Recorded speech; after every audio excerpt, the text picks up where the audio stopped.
Hello, everyone, and welcome to the Art of Giving show at prconnectionsradio.com, the voice of new media. My name is Guy Dawson, and I am the executive director of the Cause Marketing Chamber of Commerce. And this show is all about giving. We have a giving person who is visiting us today. Kara Smith is a practicing Buddhist, and she is going to share with us her journey as she has begun to embrace the principles of Buddhism and how it has changed her life. Welcome to the Art of Giving show, Kara. Thank you, Guy. Thank you. It's so great to be here. And for those of you who, if you're looking around her neck, she has a lovely emblem of Buddha.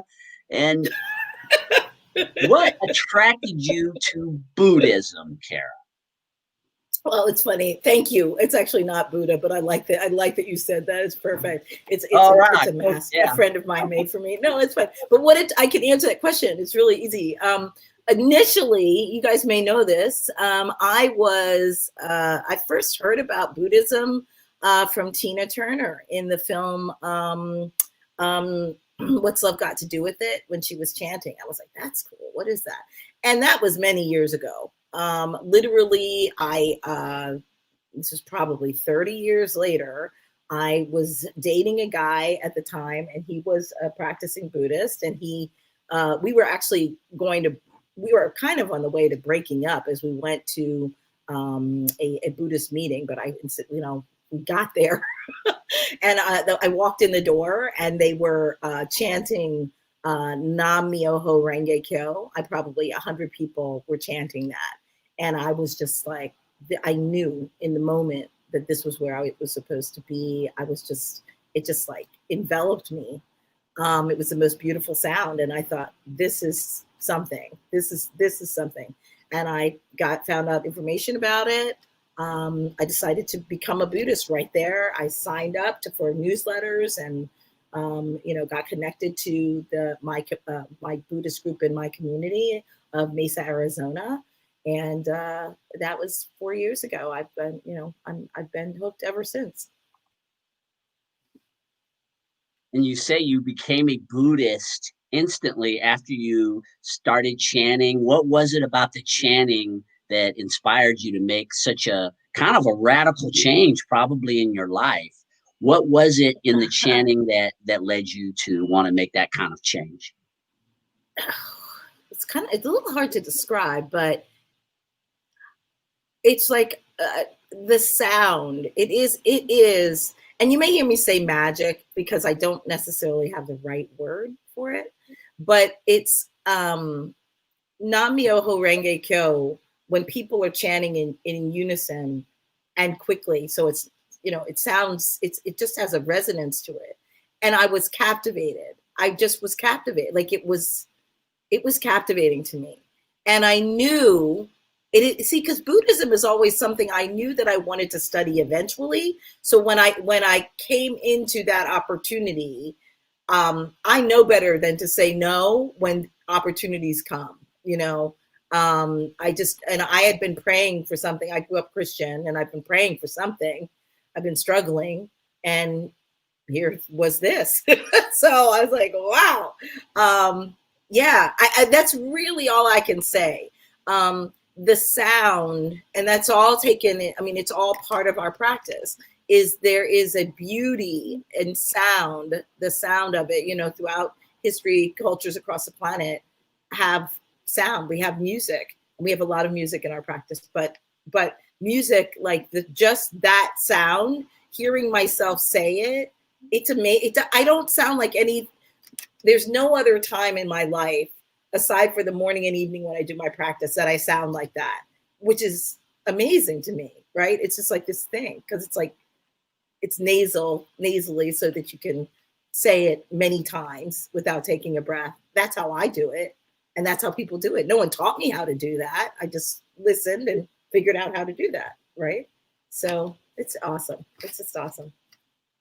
You got started chanting, as you had mentioned a second ago. You felt really good about the whole practice. And then what? What does a person do when they become a Buddhist? Well, I practice Nichiren Buddhism, and the organization that I practice with is called Soka Gakkai International. And Soka Gakkai was founded in the 1930s, by our founder, Akita, President Akita. And what Soka Gakkai means is it's the value creation society. Okay. And I'm sorry, Guy, I went off on a tangent a little bit and lost my train of thought. Could you repeat that question? So the question was, when you get started as a Buddhist, what are the things that you're doing at the very beginning? I know whenever you start something new, there are some fundamental things Right. that help you to connect with whatever it is that you're doing. So I know you've already talked about chanting. What are some of the other things that you started doing at the very Sure. beginning? Well, right. There's the basics of our practice. So one of the basic things we do is we study. There are thousands of books. The president of our practice, the modern president of our organization, President Akita, has written hundreds of books. And he's an extremely learned man, extraordinary writer, brilliant man. And he has written just books about like putting into modern language what our practice means. So within our practice of Buddhism, and there are many different sects of Buddhism. Again, we practice Nichiren Buddhism. Nichiren Daishonin was a Buddha in the maybe the 15th, 16th century. Please do not quote me on my dates here, but he's the one who started Nichiren Buddhism. And what we do is we study one of the many, many, many books of Buddha, which is the Lotus Sutra. It's basically one chapter. And our practice is we designate that as the core to what our practice is. And that's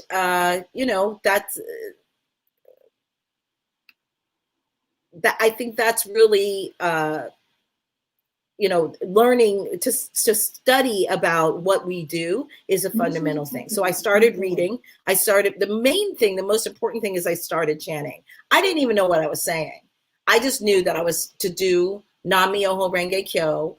And then we have a little book that we use that has the prayers that we say twice a day, morning and evening. And I worked through that. There's an app that we have that that talks along with me. So I was able to do that. And now I can say it very easily, but that prayer is in Sanskrit. And people who practice our practice, who's practiced with Soka Gakkai International, then what we do is we say the same thing. So no matter where you go in the world, the pronunciation, the prayer, and the chanting is all the same language, and it sounds exactly the same. And it's extraordinary knowing that when I sit down in front of my altar, that there's thousands of people, millions of people saying the same thing at the same time for the same reason, for absolute happiness. It's extraordinary. Uh-oh, Guy, I can't hear you. You're muted. That's why. Yeah. You talked about happiness, and as you began to experience more of the practice of Buddhism, you started meeting more people. I know you mentioned that you read quite a few books. What are some changes that you began to notice within yourself as you became more of a practicing Buddhist?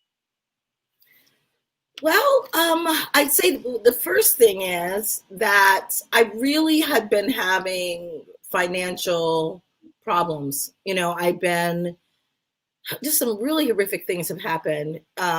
Living in Arizona, I ended up getting evicted, which is like crazy, after my mother died. That was like the craziest situation. And I mean, fortunately, friends helped me figure it out, get it, got my feet back on the ground.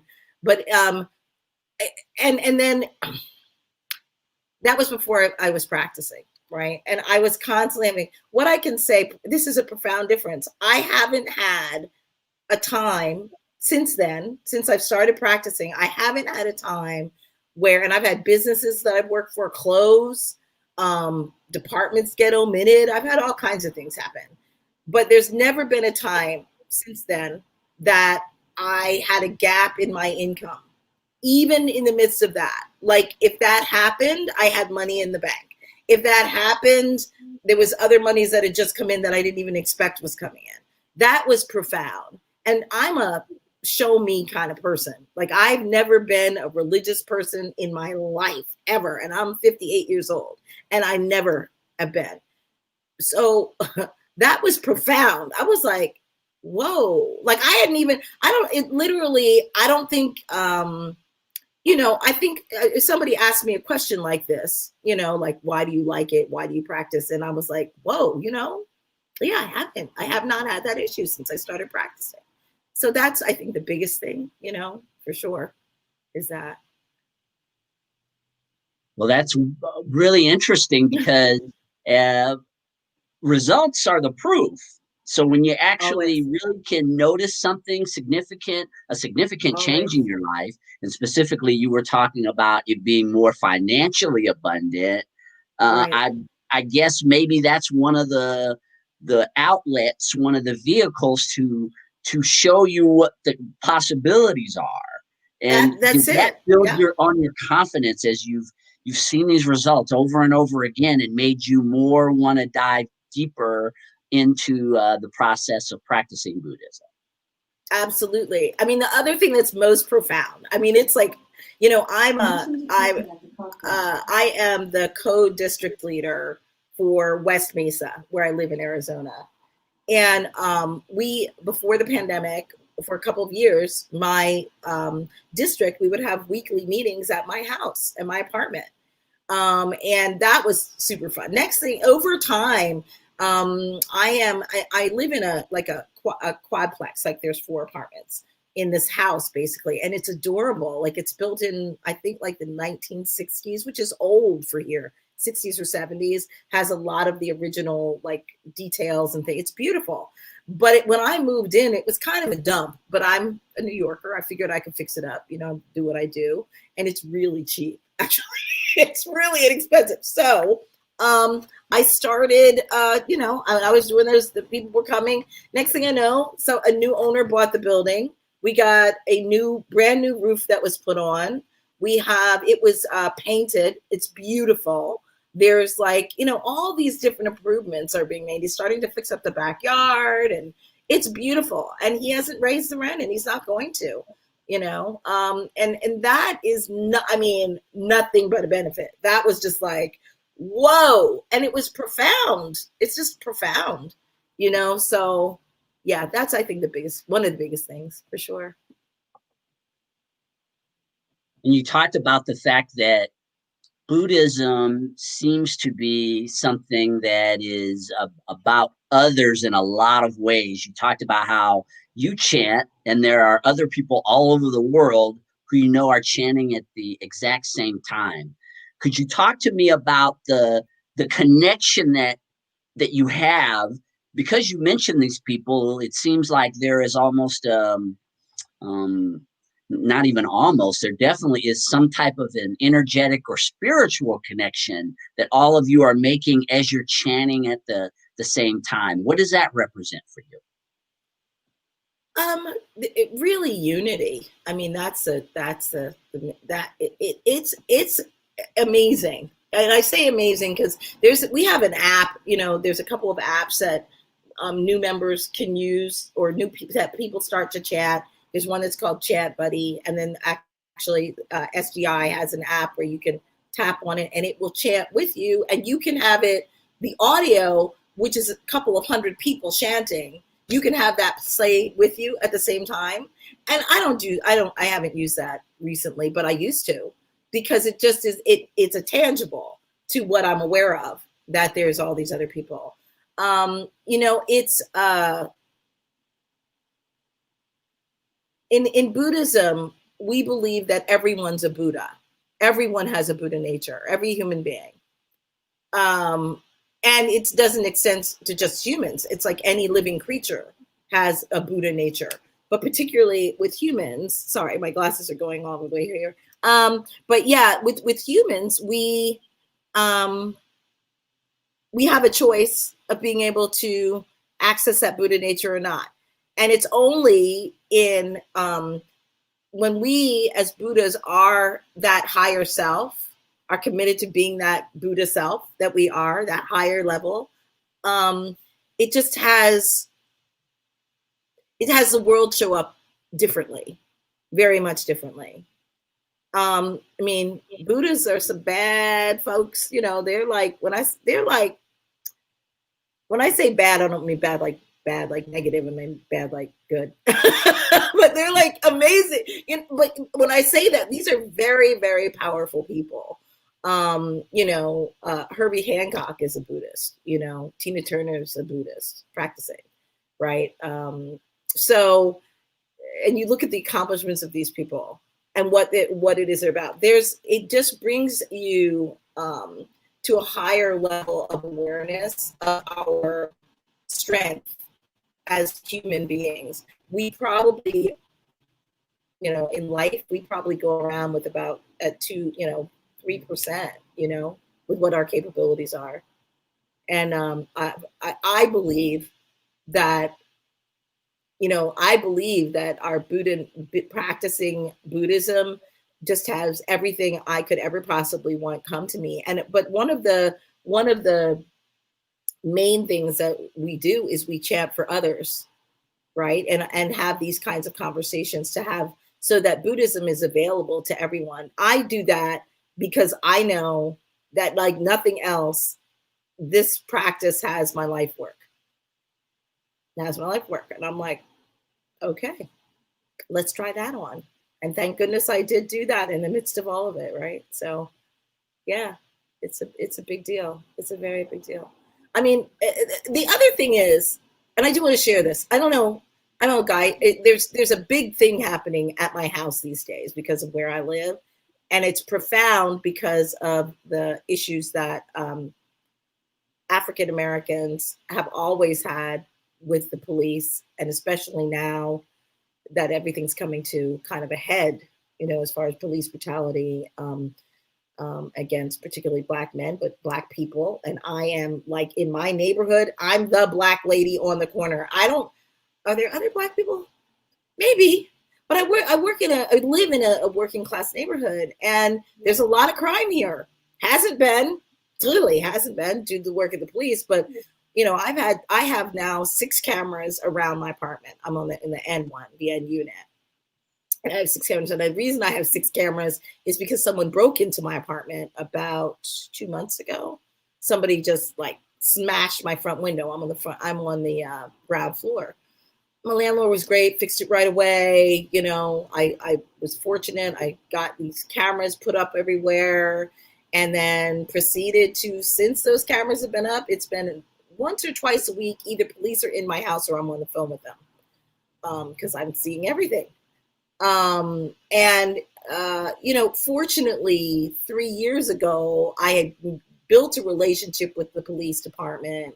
And now, you know, hey, the captain I know stopped by with 3 cruisers the other day, stopped somebody right in front of my house and went out and talked to him. He's like, "Hey lady, how you doing?" I was like, "I'm good. Thank you for, you know, glorious." And that's me interacting with their Buddha nature and looking what happens. You know, I get the delightful guys that wear that uniform, and that's why they wear the uniform. And then there's all the stuff that we need to fix. I'm not stepping over anything, but I mean, in any situation, isn't it best to start with what's working, and then you can actually have a conversation about what's not working? Like, you know, about, okay, now that what we really have is love and connectedness, let's see, you know, we can't change the past, but we can acknowledge it. And then what are you going to do to fix it? That's my question to them. But that's not that them even being able to look at what do we do to fix it can't happen if I don't start with the care and the support that I get for them. Do you know what I mean? Does that make sense? Absolutely. And I think, as you had mentioned, the energy that you're putting out in terms of chanting, in terms of the reading that you're doing and connecting with other people who are coming from a space of giving, and that they want the world to be a better place. They want people to be happier.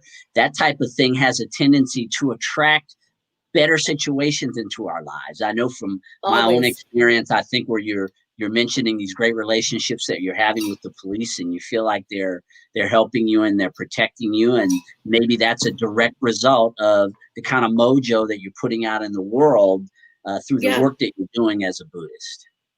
Absolutely. No doubt about it. None at all. None at all. You know, and then, you know, within our practice, our leaders teach us to take action. They take, you know, chanting. That's the third. Like there's study, there's in the ABCs of our practice, right? So there's study is a big part of it.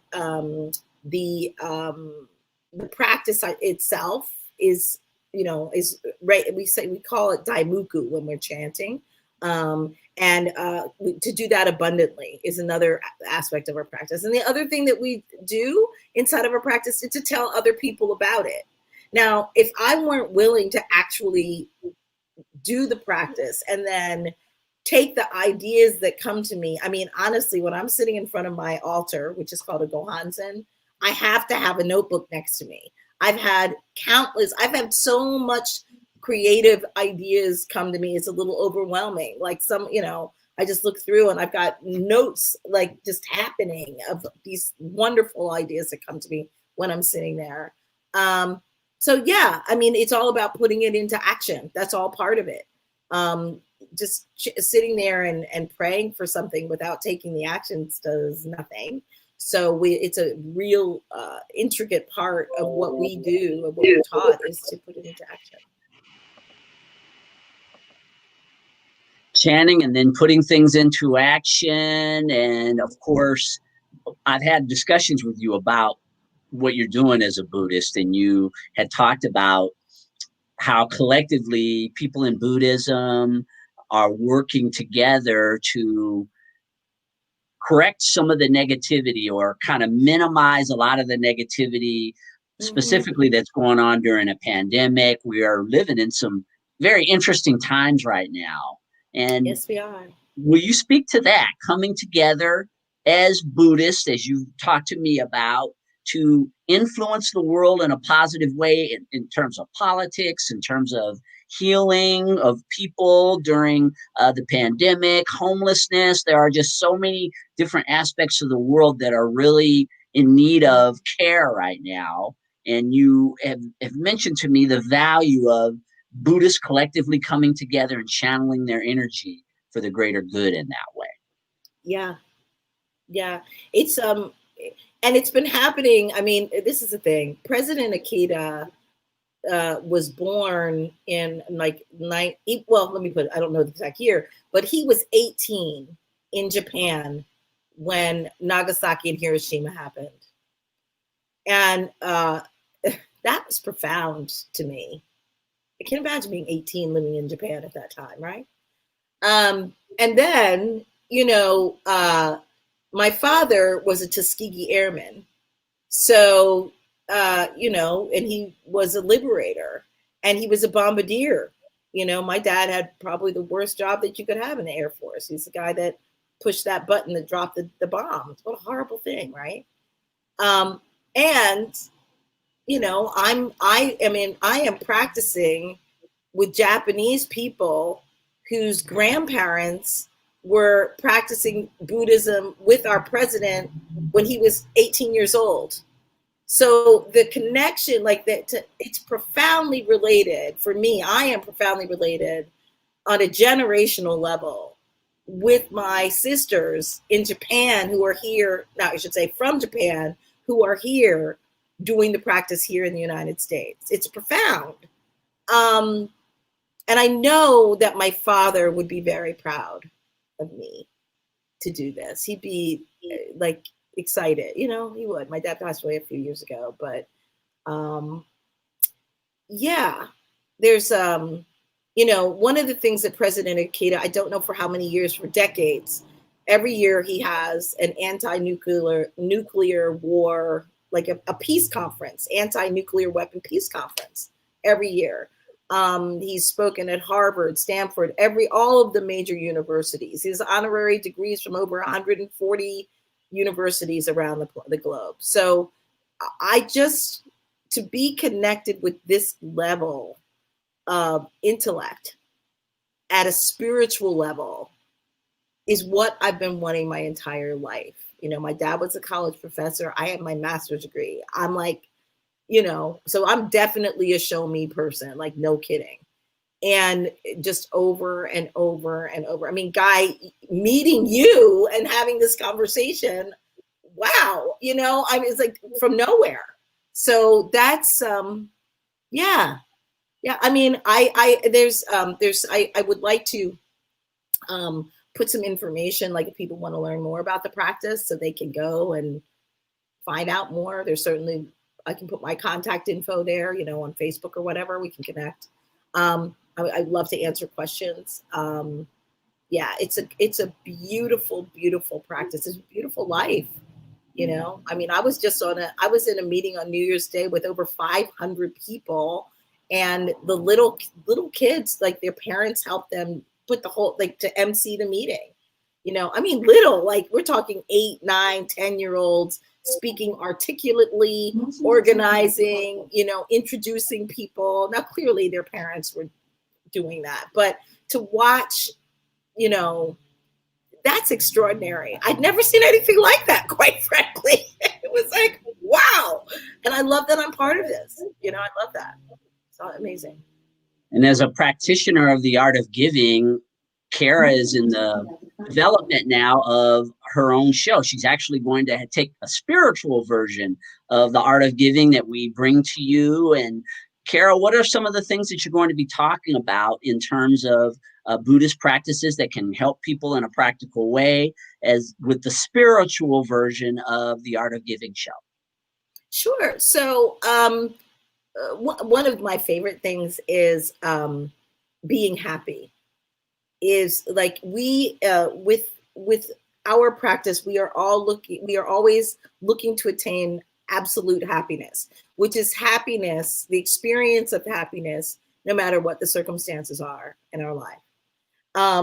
Relative happiness, we're all familiar with, right? Like, you know, that's like, okay, I got a raise, you know, got my stimulus check.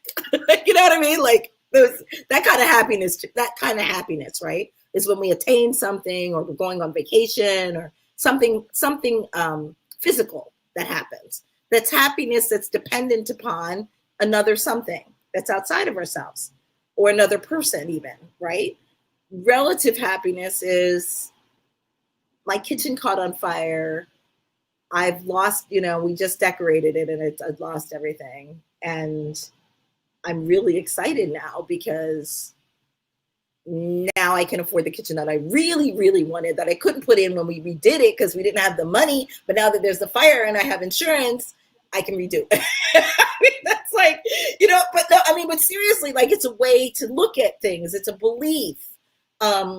If I was, and a lot of times things like that will happen, chanting for happiness for other people, you know, and then something not good. Like I've been chanting for a way to get, I was really upset. Like how are we going to get through, you know, when Mr. Floyd was murdered, how are we going to get through this? How am I going to have my relationship with my police department? How is this ever going to work?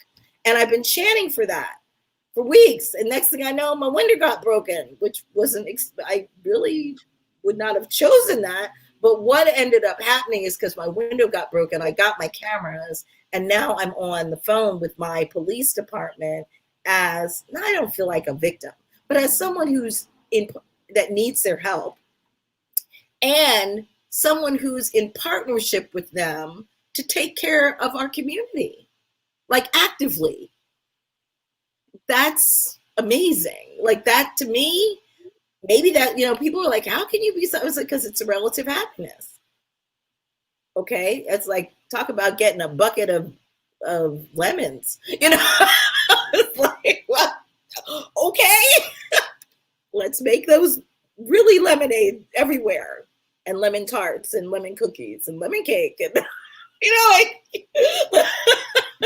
Let's make it up. I mean, I know I feel kind of silly saying it, but that's really, for me, that's what my practice gives me access to, is having fun like that, you know, and watching people thrive. I mean, this is the best thing, guy. So there is a lady that's one of the members in my district, and she is going to be 85 years old. And she has a caregiver, you know, that lives with her, and she's an amazing woman. I mean, she's just amazing. And for about 2 years, there was a gun store right across the street from her. And a new store, the gun shop moved in across the street. And she was really on edge about it. Like, you know, it was really upsetting for her that they were there. And she just chanted. And I just said, just keep chanting, just keep chanting, just keep chanting. Do you know that gun store moved out? It's gone.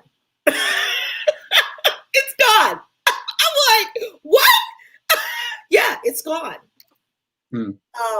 See, and I love that, because with this practice, people get to experience themselves as powerful because they are. And it's not about having to go over there and knock on the doors and give out the pamphlets and join the thing. They chant. When we chant, miracles happen. And she chants for me, and she chants for all of our members. And the power of this woman who's been practicing for 30 years is extraordinary. It's extraordinary. I'm clear. I'm benefiting from it. My chanting isn't just for me. I'm clear. So yeah, that's why it's amazing. That's delightful to see our elders own their practice, because I'm only 20 years from there myself. You know what I mean? Like 20, you know, right? So, I mean, and that's, I'm like, yeah, no, we got, this knowledge, this ability, this spirituality is to be cherished for sure. Definitely. Definitely. So it's good. Well, you have an extraordinary story, Kara, and I think all of us are looking forward to hearing more about it as you host the Art of Giving show. And I greatly appreciate you for taking the time to stop by today to tell us a little bit about the basics of becoming a Buddhist. I think it's just fascinating when you talk about the practical application that goes along with the spiritual connection that you're doing on a daily basis with chanting and also connecting with other people who are doing the exact same thing. And again, just really looking forward to having you as the host of the Art of Giving show, the spiritual edition. Thank you so much, Guy. I'm really looking forward to it. It's going to be a treat. Thank you. And thank all of you for tuning into the Art of Giving show. Stay tuned for more podcasts here at prconnectionsradio.com. And also stay tuned for more wonderful events for the Cause Marketing Chamber of Commerce. We're in a new year, and we've got some extraordinary opportunities to make the world a better place through the Art of Giving. Stay tuned for more updates on events that we will be hosting. Take care of yourselves and have a wonderful day. Bye.